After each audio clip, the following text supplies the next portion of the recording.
Hai, perkenalkan nama saya Priscilla Irlinvi dari Prodi Gizi kelas B angkatan 2023 Universitas Sriwijaya.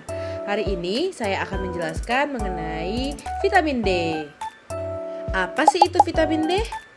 Vitamin D adalah nutrien organik yang larut dalam lemak dan berfungsi untuk membantu penyerapan kalsium dan fosfor. Jadi sumber vitamin D ini dari mana sih? Dari makanan dan juga matahari.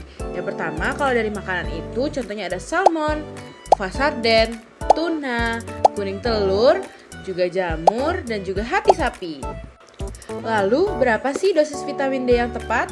Yang pertama, untuk bayi 0-12 bulan itu membutuhkan 400 IU per hari, sedangkan untuk umur 1 tahun sampai 64 tahun membutuhkan 600 IU per hari, sedangkan untuk lansia di atas 65 tahun membutuhkan 800 IU per hari. Dan untuk ibu hamil dan menyusui membutuhkan 600 IU per hari. Lalu kalau misalkan seseorang itu kekurangan vitamin D, apa sih yang bisa terjadi pada tubuh mereka? Kekurangan vitamin D ini dapat menyebabkan berbagai masalah kesehatan. Pertama itu masalah tulang. Karena kekurangan vitamin D dapat menyebabkan penurunan penyerapan kalsium dan fosfor yang penting untuk kesehatan tulang kita.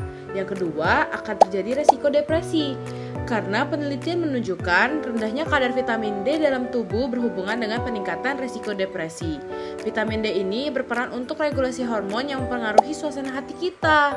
Dan yang ketiga, ada peningkatan resiko penyakit. Peningkatan resiko berbagai penyakit ini termasuk kanker, seperti kanker payudara dan prostat, hipertensi, diabetes, dan juga penyakit autoimun.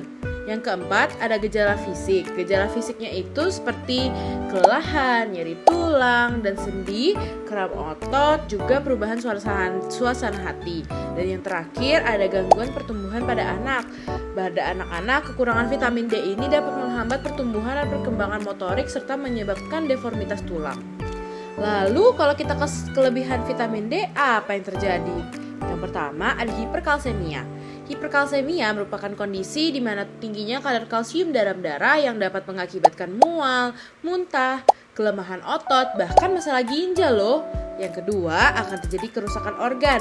Peningkatan kadar kalsium akibat kelebihan vitamin D dapat merusak organ seperti ginjal dan juga jantung. Dan yang ketiga dapat terjadi gejala-gejala umum seperti kelelahan, kebingungan mental, nyeri tulang, dan juga kehilangan nafsu makan. Lalu, apa sih manfaat vitamin D untuk tubuh kita? Yang pertama, itu menjaga kesehatan tulang. Vitamin D ini berperan dalam penyerapan kalsium dan fosfor yang esensial untuk kesehatan tulang kita. Jadi, kadar vitamin D yang cukup dapat membantu mencegah osteoporosis dan rakitis serta menjaga kekuatan tulang kita. Yang kedua, itu mendukung sistem kekebalan tubuh kita. Karena vitamin D meningkatkan fungsi sistem imun, membantu tubuh melawan infeksi dan penyakit yang dapat merangsang produksi sel-sel kekebalan tubuh kita. Dan yang ketiga, mengurangi resiko penyakit kronis. Kecukupan vitamin D dapat menurunkan resiko berbagai penyakit kronis seperti diabetes tipe 1 dan juga tipe 2 loh. Kemudian juga kita terhindar dari penyakit jantung dan beberapa jenis kanker seperti kanker payudara dan juga kanker prostat. Yang keempat, mencegah depresi dan gangguan mood. Karena vitamin D dapat membantu mengurangi gejala depresi. Kadar vitamin D yang cukup pada tubuh berhubungan dengan suasana hati yang lebih baik dan penurunan resiko gangguan kognitif seperti Alzheimer.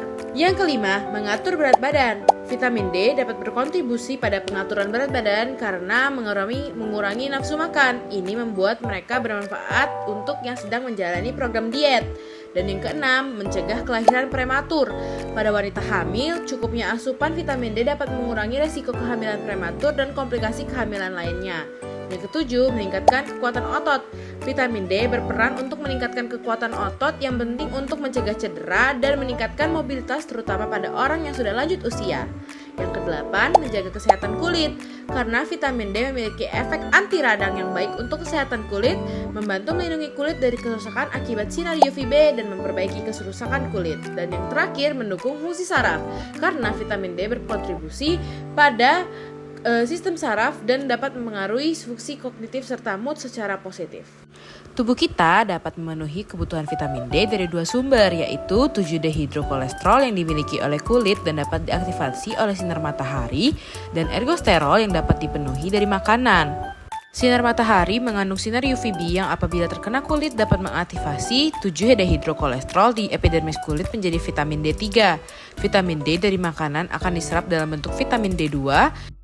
Vitamin D2 dan vitamin D3 yang berasal dari kulit akan dibawa ke hati untuk hidroksilasi dan diubah menjadi kalsidiol dengan penambahan ion OH oleh 25-alfa hidroksilase. Kalsidiol yang sudah terbentuk di hati akan dibawa menuju ginjal melalui pembuluh darah. Di ginjal, kalsidiol akan sekali lagi mengalami reaksi hidroksilasi dan akan berubah bentuk menjadi kalsitriol dibantu oleh enzim 1-alfa hidroksilase. Setelah dihidroksilasi di hati dan ginjal, kalsitriol atau 1,25-dehidroksivitamin D akan diedarkan seluruh tubuh melalui aliran darah. Vitamin D yang ada di peredaran darah akan memasuki sel dengan cara berikatan dengan sebuah reseptor yang disebut dengan vitamin D reseptor atau VDR.